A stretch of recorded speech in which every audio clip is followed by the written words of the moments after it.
So we left yesterday with a concept that the Kadosh Baruch Hu is proud of the Jewish people for playing the role that we were given. And our role is to create the environment, not only the physical. I don't want to think of only physical terms, but the environment for the divine light to reside here. That's what we want. God created the earth, the universe, the physical universe, in order to hide. Olam comes from the word ne'elam, hidden. The world hides God's presence. And our job is to find that presence in small things, such as childbirth, such as learning Torah. We see miraculous events. And hence when we see those, whether they are happy or sad, we discover God behind it. And when we discover that, then we are essentially recognizing the divine light in the physical world. And that's our role. So, the rabbi continues. And he says, now, I don't know, do we have enough Tehillim? Can I have a Tehillim? Don't look around, just somebody get up and get Tehillim.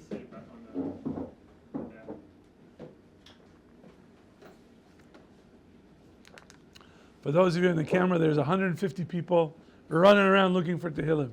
Not. Thank you, sir. Which one did you put? You put it on the end. Okay, good. But we need 19.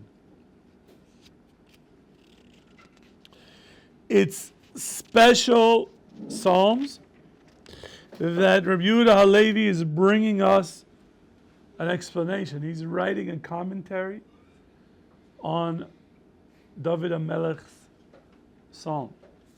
And it's a psalm, by the way, that on special occasion is recited, particularly on the day that you get married.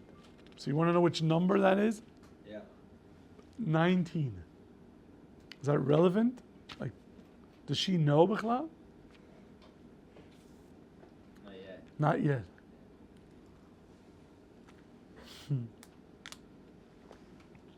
So, the psalm itself, as Rabbi Yehuda Halevi says, is building a mizmor, a psalm, of praise of the Torah. And it's in steps. First, he describes the sun. That the sun and the heavens tell us about God. By looking at the physical world, we can figure out certain things about Hashem. Because we recognize that He's the creator of all. And therefore, from His actions, we can learn about Him. Not His essence, but at least of what He does. And so, the Pasuk says, Hashamayim mesaprin kvod kel. The heavens tell us the story of the honor of God. And then, it talks about the various Maaseh Yodov, the things that he created, and then it gets to the Torah and tells that the light of the Torah penetrates everything. And then he says, it's a famous pasuk, Torah Hashem Tmima. The Torah of God, of Hashem, is perfect. And then after that, he's saying, this is what Rabbi Yehuda Halevi is writing, don't wonder about the power of the sun. Because as much as the sun has light and gives light, the light of the Torah is more powerful and shines brighter and is more sublime. The Torah. And then it says if there were not the Jewish people, there would be no Torah in the world. The whole purpose of the creation of the Torah is that to give to the Jewish people to spread this. And that's the Maila of the Jewish people. That is the revelation of the Torah to the Jewish people is not because of Moshe Rabbeinu. It's because of the Jewish people. If there weren't Jewish people, Moshe wouldn't have gotten the Torah. There would be no point for it. And so the whole idea of revelation of the Torah was because there are people ready as a receptacle, a vessel, to receive the Holy Torah, and then Moshe Rabbeinu is the vehicle through which the vessel reaches us. And it says, first it started with a love of Zera Avraham, Yitzchak, Yaakov, and we are not called. It's very interesting. We are not called the people of Moshe. We're not. We're called the Bnei Israel. We're the people, the sons of Yaakov Avinu. We're not called the sons of Moshe. Yes? How come other nations deny it? How come other nations deny what? The Torah. If I understand it correctly, Hashem offered the Torah to other nations, which they denied. How come our nation was the one that decided to accept it? So you're asking 2 or 3 different questions. Every time I ask you, you just change the question. So we have to decide which question do you want answered. If you want all 3, then that would be 50 shekels. We're doing a special. 25 for 1, 3 for 50. How's that? All proceeds are for the Siyum on Thursday. Okay. Hey!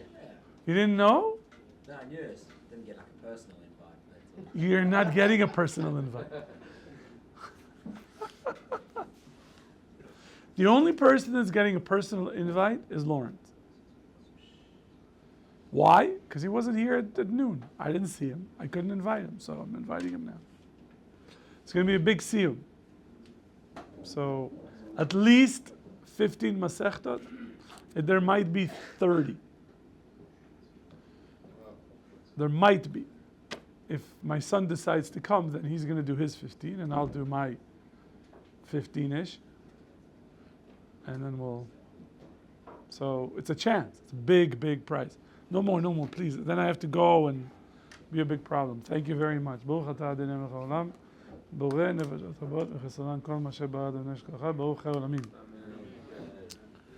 So, why don't the other nations believe in the Torah, you're asking me? Why didn't they accept it? Why didn't they accept the Torah? Well, it's very simple. God came to their prophet and said, here's the Torah, right? And the Medrash says, so Gemara in Avodah Zarah, what's in it? And he said, do not murder. And he said, no. Now that doesn't sound right. Does anybody want to be murdered? Do you think any people would say, murder? I want to be murdered. They all agreed that person they don't want to be murdered. But they wanted the ability to murder others should they want. Which means they did not want to accept it because it's a categorical and an absolute, you shall not murder. So since they wanted to have the option of when, if it fits my interests, I would like to murder, then they could not accept the commandment that God said, thou shalt not murder. Same thing with stealing. They all agreed, I don't want anybody to steal my stuff.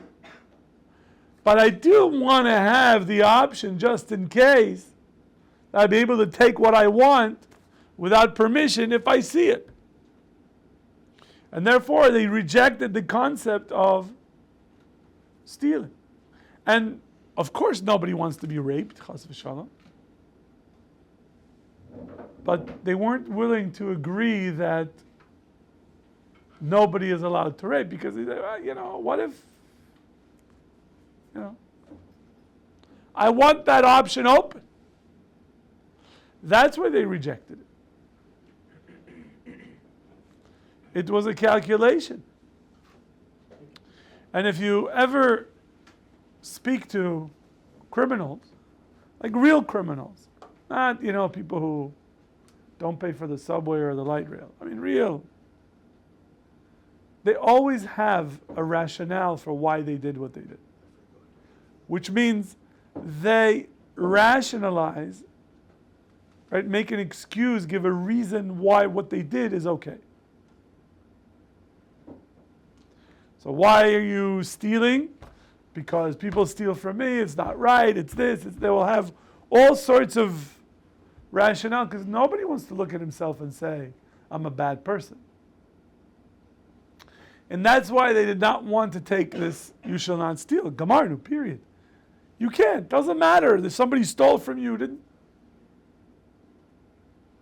Very famous case in the Gemara. Nascha de Rabbi Abba. There was a case brought before Rabbi Abba of a guy who claims, he says, this guy stole a piece of silver from me. And he had Eidim that testified that he stole it from him in the street.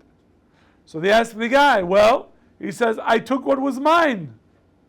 This is mine, he took it from me. He's not denying that he took it, but he says, I just took what was mine. So they said, no, sorry. You have to give it back to him, and then you have to sue him to get your silver. You can't just take stuff out of people's hands without evidence. So, Judaism, the Torah, gives you categorical, absolute no. You're not allowed to murder. Period. Now, we can say that there are cases in Judaism we are allowed to kill. Sometimes we even are required to. So you have Roidev, there's other situations. Right? And so you could say that killing is sanctioned murder. Okay. But certainly not at your will, that you decide, So that's the long answer for your question. But I'm still charging you 50 shekels. Yes, sir. Did each nation have a prophet back then? Yes. And how were they deemed prophets? Were they all speaking to God? Yeah. But if there was no religion, then how would they? Who says there's no religion? Well, I guess there was. What is your definition of religion? There was religion actually. But you're changing your there opinion. was no monotheistic religion at the time. Correct. So Unless you read Freud's book on Moses and monotheism. Okay. So he argues that there was. But that's not your point. So whether. But what does that whether mean there if... was or wasn't, What? they're speaking to somebody, a higher A being. a being that is speaking to them. Yeah. And so some of these religions just think that it's multiple gods speaking to them. Correct? Okay. Yes. Strive at their own one. We're going to get to Parshas Balak in Bamidbar, and you'll see that God speaks to Bilam. He knows exactly who Hashem is. He knows exactly what Hashem is. And yet he still wants to do his thing. Well, the Rav mentioned that in Kuzari that says that Torah has more light than the sun does. Is that like a living no simcha? Or does it mean more? Can you explain that? The light of Torah is what? Has more light than the sun? Is that Yeah. what That's what the Psalm says. Psalm 19. That as much as the sun provides light, right, and provides life, nourishment, all the wonderful things the sunlight allows for, but the Torah is much, much more important. Right? The whole purpose of the existence of the world is for the Jewish people to learn Torah. Now, you might say, why is it only the Jews? Anybody can be part of the Jewish people. The door is open. Not wide open. We have to make sure we follow halacha. But anybody, any human being, in South Korea, in Japan, who listens to the shir and says, Judaism is emes, they can convert to Judaism. Contact your local Orthodox rabbi and start the process. And you will have the light of Torah. That is, the door is never closed. Thank you. Yes. Wow, it's like Q&A today. I can't even get through the text. If I can take it back to what Alan said No. once, was how like they didn't like they knew that let's say rape is bad, and they weren't necessarily going to do it, but they still, as you said, that they wanted to leave that door open just for whatever reason. Yes. I feel like us as Jews, You think? myself, You think or you feel? I feel Oh. that it's in a similar way. Like, I know this is a bad thing, I don't want to do it, but I'm still like not putting up the barriers because just, I might just want to do it, So you're telling me you're acting like a goy? Yeah, but yeah, at times there is. And, Said it? okay. I... So what makes us different, Wait, listen. You know that my pet peeve is not to discuss feelings. Because if this is what you feel, wonderful. That's what I think. Now you're changing. Because you know that if you want to talk about feelings, there's girls' seminaries up, in Neve. We can't analyze feelings. We're not doing therapy here. If you're telling me about the process in which your thought process works, which means you know what is right, but you don't do what is right. Okay, I'm not talking about what you want. I'm talking about that lamaisa, you don't do it. For example, you know that there's an obligation to wake up and daven shachris in a minyan. You know that, but you don't. So, first of all, you're a hypocrite, right? But that's better than being ignorant. An ignorant person doesn't know b'chlal that there is such a concept of a mitzvah to wake up in the morning and daven to Hashem. At least you know that there is such a thing. And that you believe that that is what one should do. But you're not there yet. That's better than not knowing b'chlal that what the game is. The Yetzer Hara doesn't give up on Jews. People think when they come to Israel, they won't have Yetzer Hara. Or when they come to Yeshiva, there won't be Yetzer Hara. The Yetzer Hara is only when they're back home in Toronto. Gentlemen, Yetzer Hara is over here. He's inside this room. He's sitting and learning the Kuzari with us. The Yetzer Hara accompanies us wherever we go. What? The Yetzer Hara is with us all the time. And the battle is always. Some things get easier as it becomes part of your nature. So for example, just since I know you, Saxteen, so wearing a kippah is not difficult. There's no challenge. You're not sitting there in your corner of your bed going, yarmulke, no yarmulke, put it on, no, put it on. But I remember that I decided, okay, I'm going to wear tzitzis and yarmulke. That's it, Gamarno. To walk into a university lecture hall of 200 and some odd students with a yarmulke. When they all saw me a few days before without it. And everybody's like, what's on his head? What happened to him? And my colleague asked me, what happened? You hit your head? He was the ethics professor. I said, absolutely not.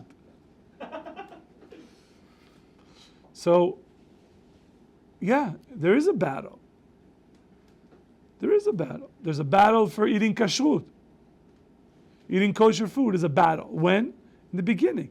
But once you've banked enough hours and enough meals, then it's no longer a battle. So you move on to the next battle. Tefillin every day. It's a battle. For some people, it's a battle. They can barely put it on before sundown. To me, I don't understand it. But because I'm not there. But I certainly was. So that's how every aspect of your journey to the Kadosh Baruch Hu involves a battle with the Yetzer Hara. And he's not giving up. So whatever's on the front, in the war front, that's where the battle is. You push him, that's what Rav Dessler explains. On the Kudat HaBchira, if you push him, there's certain things you bank, like wearing tzitzis now is not a big deal for you. You don't have to, you just put it on, Gamarnu. Netilat Yadayim is not a big deal. But in the beginning, everything is like, really, come on. So the more you bank and you put into your control, then the Yetzer Hara is fighting on new grounds. As you're moving up, that's where the battle is. And you're not going to defeat him. It's not like a knockout, you knock him out and you're done. You're the tzaddik, gadol. Even Gdolei Ador, Gdolei Israel, have a very, very strong Yetzer Hara. Not for the stuff that we have. Right? Reb Chaim Kanievsky Ratzal, you think he didn't have Yetzer Hara? It wasn't to play video games. That wasn't his Yetzer Hara. Or to watch, I don't know, whatever you guys are watching. That wasn't the Yetzer Hara. He had his own. I don't know what it was. Because the Gemara says that the greater you are, the stronger your Yetzer Hara is. So his Yetzer Hara was way too much for us. None of us would be able to. There's you guys know a sefer called the Ben Ish Chai? So the Ben Ish Chai was a Chacham, was a Poisek in Iraq in the 19th century. And in his book, the Ben Ish Chai, he asks a very interesting question. I was very impressed with that question. He asked, why do we listen to Rishonim? Why do we listen to the rabbis of 500 years ago, 600, 700, 800 years ago? Why are the rabbis during the Middle Ages so important? And so he gives a very interesting explanation. He says, all of the neshamas existed in Adam HaRishon. They were part of his neshama. And when he sinned, all of these neshamas entered a state of tumah, impurity.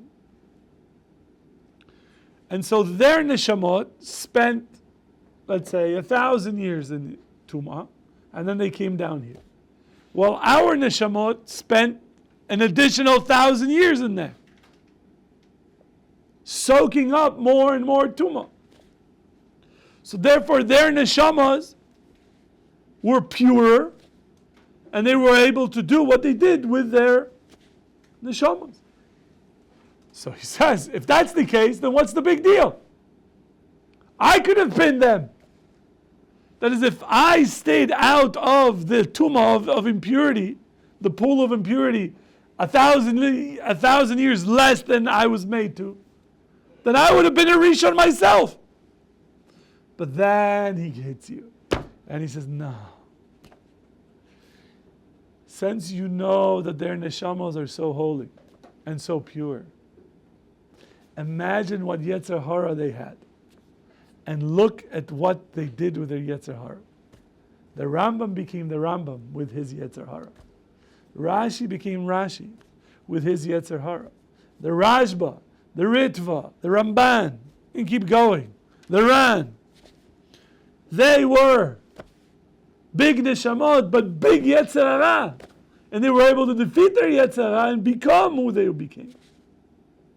And that's why we value them and listen to them. It's a very, very interesting answer to the whole function of Yetzer Hara in our growth. Tov. Any last questions before we actually enter the Kuzari? No. Baruch Hashem. Thank God. What? Yeah. You have a question. Yeah. Okay. Well, it says the rabbis feared this generation because the tests this generation were so much bigger. So I feel like it's kind of counter the logic you just used. I think that in every generation there's a different test. The test that we deal with, according to many sources that I've seen, is pritzus. Right? That pritzus means that immodesty, sexualization of almost everything. That did not exist earlier, and it's a baser taiva. It's not a taiva for kavod. It's not a taiva for power. It's the taiva for sexuality, unfortunately. And everything else is driven by that. You ask people, why do you want to make money? Because I want a nice car. Why? So I can get the girl. Like, it's like, and then they have these terms like a gold digger, right? That what? No? Yeah. She's a girl that's only interested in how much money you have. Zeu. Since when should she care? Since when is that the primary factor for a happy marriage? Don't get me wrong, Parnasa is very important. Your shlom bayit depends on Parnasa. That is, it's very hard to be happy when you have two people starving. What? Think about it. If you didn't have food on the table, and you have a ketubah that you have to fulfill, you have to bring home not the bacon, turkey bacon. So, that's how I understand it. But I think also we are, on one level, weaker neshamas. And the weaker neshamas, we have tests that are weak, but the damage is still the same. Right? When you lower this side of the equation, you also lower this side of the equation. I didn't say it's weak. It's like everywhere, it's easily accessible, so it's much harder for us to deal with it than back then. Well, I'm not sure that was the test for them. But I'll tell you one thing that the Chavetz Chaim said. And maybe today we'll get to the Kuzari. Maybe. An Avrech asked the Chavetz Chaim. He saw, the Zohar says, that any mitzvah that you don't do with yirah and nahava in the way that you're supposed to, you're better off not doing the mitzvah. So he came to the Chavetz Chaim and said, what do we do with this? Who has the right level of yirah and ahava to serve Hashem? So, what is this telling us? Not to do mitzvot? So the Chavetz Chaim told him a story. And I think it's a very powerful story. That's why I remember it. The Chavetz Chaim said, before World War I, there was a baker in Radin that when I see him, I would say, how are you doing? And he had this krecht look. He was like worried, he didn't look happy. So he said to him, why are you so down,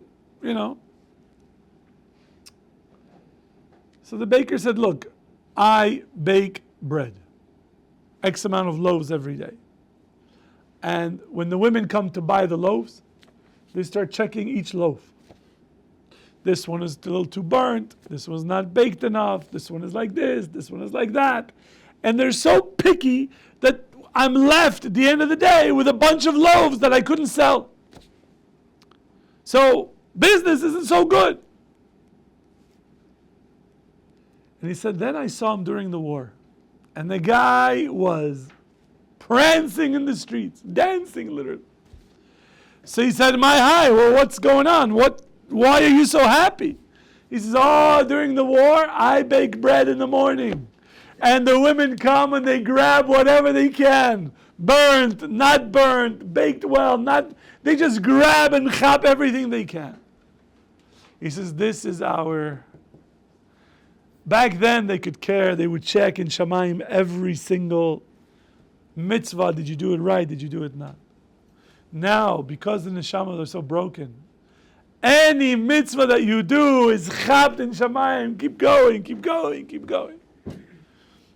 And that is, on one level, that we are lower, and that we are in a difficult situation, and that any mitzvah that we do, any mitzvah, even without perfect kavanah, is looked upon in Shamayim as a big deal. As a really big deal. But just so you know, there's a story of a guy who died and goes to Shamayim. And he's getting his day in court. Right? He has to stand before Hashem, and they evaluate all his behavior and action. So they say, bring in all his sins. And he's standing and this train pulls up. And out of the train, the doors open, and these demons who are just full of muscles and fire just come pouring out, hundreds, and they're huge, and they are breathing fire, and he's looking at them like, oh my God, they're going to kill me. And then the judge says, okay, bring in his mitzvahs. She's like, oh. They bring in, here comes the train. And the train shows up and the door opens and angels come out. And the first angel comes out, his hand is bandaged. The other one has got like something on his eye. The other one is like this. This one's limping. Each one is something's wrong with them. And he's like, why are they like this? He says, look, when you do a mitzvah, you're not fully in the mitzvah, Saxton. So you're thinking about this. You get credit. You get the angel is created. But so he's limping a little bit because you were dragging your feet when you came to Minyan. And he's a little blind because you were looking at your phone. I don't know. I'm just making this stuff up. You decide for yourself. But the point is, that's the mitzvahs. That's how you do. So he says, well, what about them? He says, when you sin, you do it with full fire. When you sin, you got the whole geschmack. And not only that, when people sin, they usually invite others to join them. Hey, let's go to Ben Yehuda. Let's go look at girls. Right? Nobody says, hey, it's Thursday night. Gemara. Dude, bring your Gemara. Let's just sit for 3 hours and learn. What are you talking about? People don't want to do that. People want to party, right? When the Yetzer Hara wants to get you to sin, he wants you to make it a matzav, to make it a good vibe. Okay? That's how the Yetzer Hara works. And so that's our battle. So even when it comes to Pritzos Yitzchak, with very good comment, we have to make sure that we don't do it with full bren, with all the fire. And do a mitzvah. Is that it? Last question before the end of yes. Should I just ask you later? No, I'm happy to answer questions. Okay. I'm just looking for my bookmark. Yes. It seems as though sometimes people contribute the fact to them doing avirot, to the Yetzer Hara, in a way that it's not me that did it, it was the Yetzer Hara. But, so what's the relationship between... Well, who had the pleasure? Me. Huh? No. But you ask a rabbi, not here, but so a rabbi somewhere else sometimes I've heard this, a rabbi says, it's not you that does the sin, it's your Yetzer Hara. He gets you to do the sin. So what's the relationship between conscious and your consciousness? Consciousness. So this is a much, much bigger topic because there are two sforim that are important to understand this. One is in the Ramchal in his discussion of Yetzer Hara and Derech Hashem, and the other one, Sha'arei Kedusha of Rabbeinu Chaim Vidal, that also discusses this. So it's a very big topic that probably needs its own independent shir. I'm trying to answer him, Tzaddik. So I will give you a very short answer that's not as precise as I want, because we only have 3 more minutes. kind of. Yeah. So the Yetzer Hara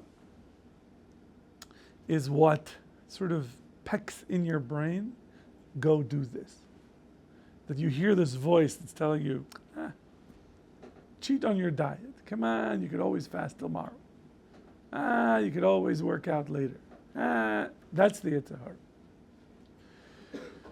There is an opinion in the Gemara that says nobody sins until ruach shtus, some foolishness comes into you and causes you to lose, which means you lost control.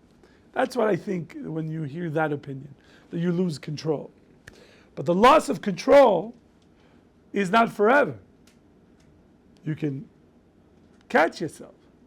You need to battle. You need to put down the cookie and step away from the dessert table. It's a battle. And one of the techniques to defeat the Yetzer Hara is when it comes, tell him in 5 minutes. 5 more minutes. Let me sin in 5 minutes. And the Yetzer Hara is going to say, 5 minutes? I'll be back. And he gets, then he comes back. 12 minutes later. 20 minutes later. No? Ready? And you're like, 5 more minutes. The battle is to understand that it's ongoing. And you're going to win some, and you're going to lose some. And ma'asot. It's a battle, and we get schar for battling, for being in the battle. And sometimes we make mistakes, and that's why we do tshuva. There are all sorts of processes depending on what the sin is and what. I'm going to get into that. Eitan, you wanted to say the last word?